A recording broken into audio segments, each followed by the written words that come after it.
Two of the most poorly translated Latin words in traditional classrooms are the word num and the word nonne, brought to you by Chicken Nugget.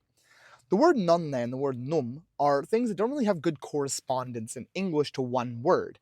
Nonne introduces a question that expects the answer yes, while num introduces a question that expects the answer no. You can get the contrary. You can get a yes answer to a num, and you can get a no answer to a nonne, but the expectation is that. So in English, this is usually taught in traditional Latin classrooms and translated as surely and surely not.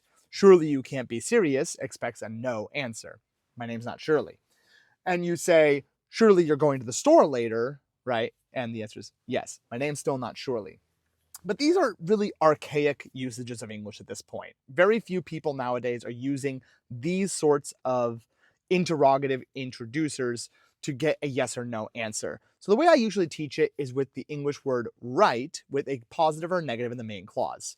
So like, you're going to the mall later, right? Nonne.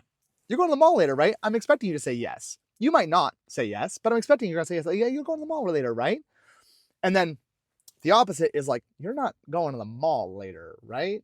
Like, that's what lame people do, expecting the answer no. And you might say, yes, I am going to the mall, but that's fine.